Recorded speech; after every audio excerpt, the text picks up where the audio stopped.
अपनी अपनी बात कर रहा है।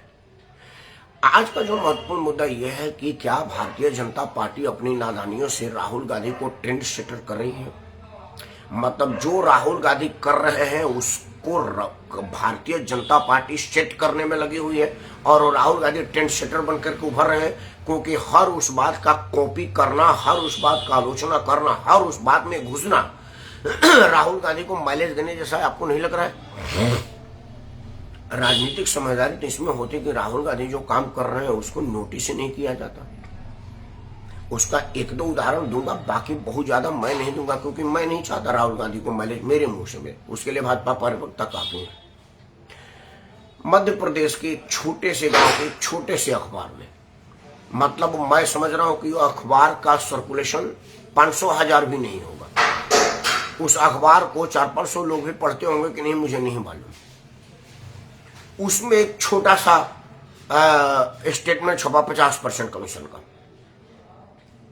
प्रियंका गांधी ने बोला, और एक छोटा सा स्टेटमेंट छपा। भारतीय जनता पार्टी के नादानी ने मध्य प्रदेश में 50 जगह प्रियंका गांधी के विरुद्ध एफआईआर कर दिया। अब वो मामला राष्ट्रीय समाचार बन गया। अगर भारतीय जनता पार्टी उसको फॉरगेट दैट कर देती, इग्नोर कर देती, तो वो अपने गांव के 10-20 लोगों के अलावा वो कहीं सर्कुलेट नहीं होता और किसी को यह बात जानकारी ही नहीं होती कि मध्य प्रदेश जैसे सरकार पर 50% कमीशन जैसा कोई मामला बना हुआ है। यह बात तब है जब भारतीय जनता पार्टी का 40% या 30% कमीशन के नाम पर कर्नाटक की सरकार चली गई थी। कर्नाटक सरकार पर जो सबसे बड़ा इल्जाम था वो कमीशने का था, क्योंकि वहां पर पेटीएम का क्यूआर कोड लगाते थे, बीच में वहां के मुख्यमंत्री का फोटो था कि 30% जाता है इनको। और जो कर्नाटक में सरकार जाने का बड़ा कारण, बड़ा आधार था, वो आधार कमीशन का इल्जाम था। और वो चूंकि वो आदमी कांग्रेस से आया हुआ था, सर मुंबई भारतीय जनता पार्टी का आदमी नहीं था, इसलिए कर्नाटक की कन्नड़ जनता यह मान गई कि भाई इसमें अगर संघ का संस्कार होता तो कुछ मिनट के लिए विश्वास भी किया जा सकता था। ये तो है कमीशन वाले संस्कार से आया हुआ, तो आदमी चोरी से जाता, हेरा फेरी से नहीं जाता। हमारे भोजपुरी में कहा होता कि जात स्वभाव कभी ना छूटे और टांग उठा के कुकुर मुते। मतलब कुत्ता चाहे वो पंडित जवाहरलाल नेहरू वाला जहाज में चलने वाला हो या हमारे गांव का आवारा गली में चलने वाला कुत्ता हो, जब मुतेगा तो टांग उठा के मुतेगा, क्योंकि उसका स्वभाव है। तो कर्नाटक की जनता ने माना कि भाई ये स्वभाव है, ये सब चोरकट पार्टी में पले रहा है, कमीशन का काम किया हुआ है, तो यहां भी आया होगा तो यही कर रहा होगा, जो इस पर इल्जाम है वो सही होगा। इस दूध के जले से अगर आप छाछ फूंक के नहीं पी रहे हैं, मतलब आपने कहावत नहीं पढ़ा है। वही राहुल गांधी का मामला बन रहा है। राहुल गांधी जो जो कर रहे हैं, भाजपा अति उत्साह में उसको ट्रेंड सेट कर दे रही है और उसी रास्ते पर जा रही है। नरेंद्र मोदी को इस विषय में विचार करना पड़ेगा, क्योंकि 2024 चुनाव में अभी समय है। उसके पहले मध्य प्रदेश, राजस्थान और छत्तीसगढ़ का चुनाव है। मैं ये मान भी लेता हूं कि इन तीनों जगह में आप ही की सरकार आएगी, आप ही रिपीट करेंगे।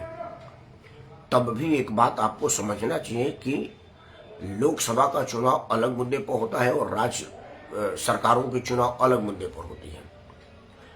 लोकसभा के चुनाव में आपका चेहरा होगा और वहां की नफा नुकसान भी आप ही का होगा, और इस देश की जनता के सामने एक मुद्दा उनके दिमाग में बैठ गया तो मामला बिगड़ सकता है।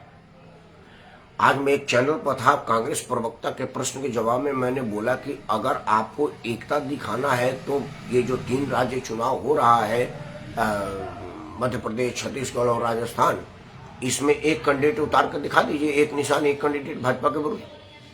अगर मान लो मेरा यह कहा किसी को बुरा लग गया और दिल पे ले लिया और यह एक्सपेरिमेंट सफल हो गया, तो मोदी जी के लिए दिक्कत हो जाएगी। तो मोदी जी को इन सब विषयों पर, क्योंकि आप ही राहुल गांधी को ट्रेंड सेटर बना रहे हैं और राहुल गांधी को आगे भेज रहे हैं। जिस वक्त राहुल गांधी की सदस्यता आनंद फानंद में कैंसिल की गई, उसके अलावा उनका जिस तरह से घर खाली किया गया, मैं तभी आपके सामने आकर के कहा था कि यह राहुल गांधी को आगे बढ़ाने का मोदी का साजिश है।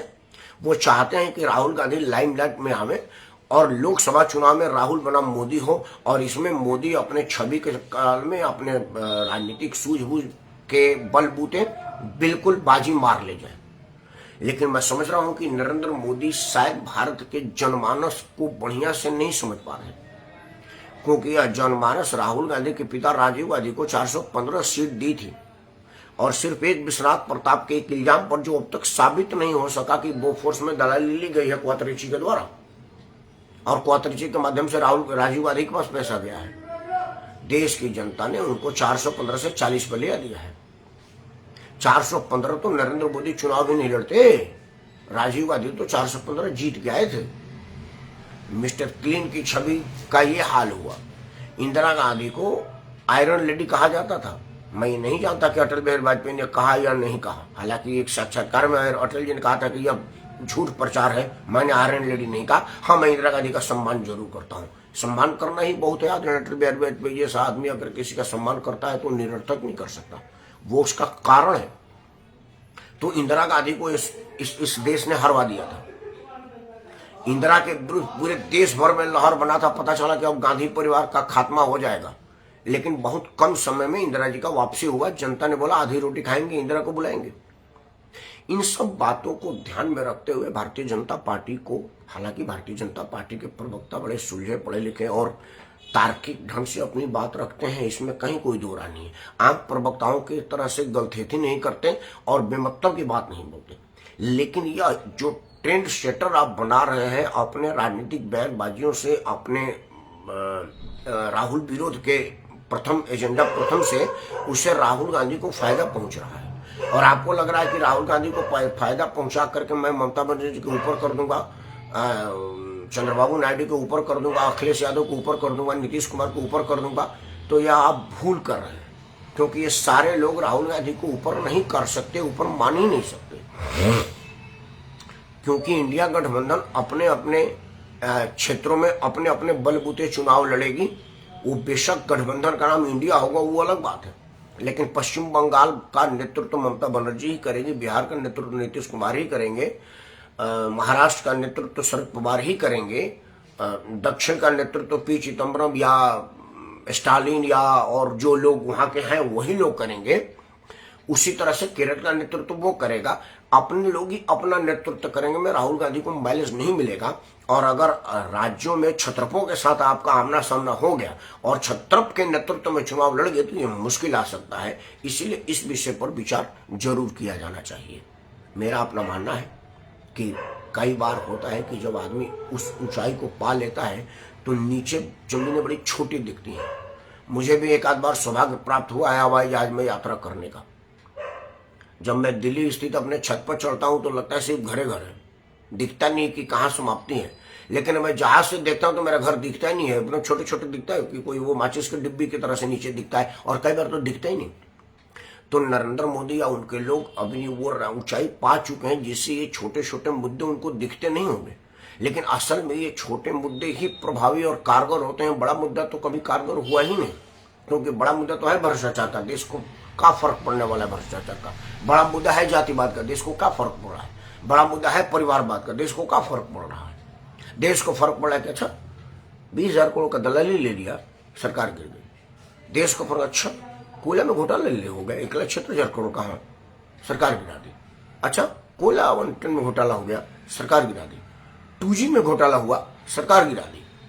यह सब चीज भारतीय जनता पार्टी को सोचना पड़ेगा।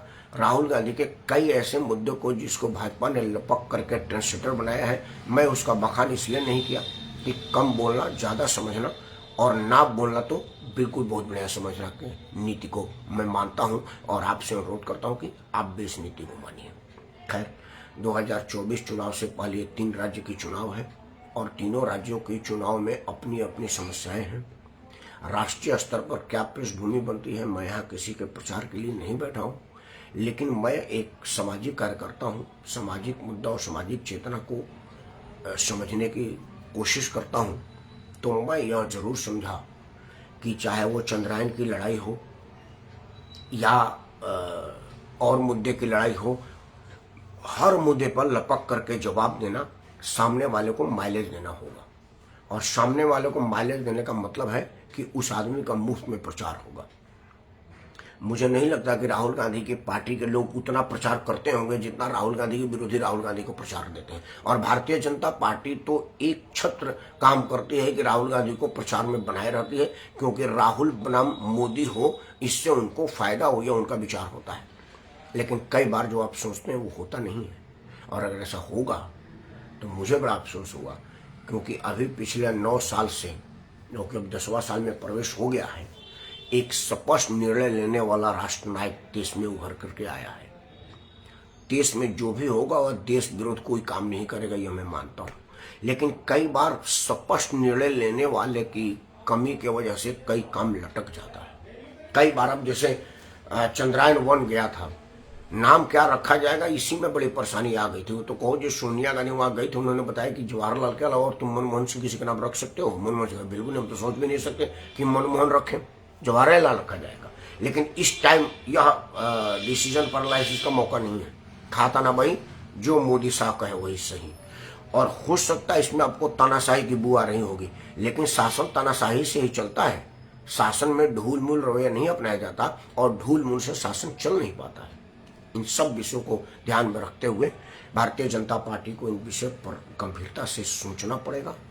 और मैं समझता हूं कि अगर आप सोच लेंगे तो बढ़िया ही सोचेंगे, क्योंकि आपके सोच को दुनिया सलाम करती है। मैंने किया तो क्या किया।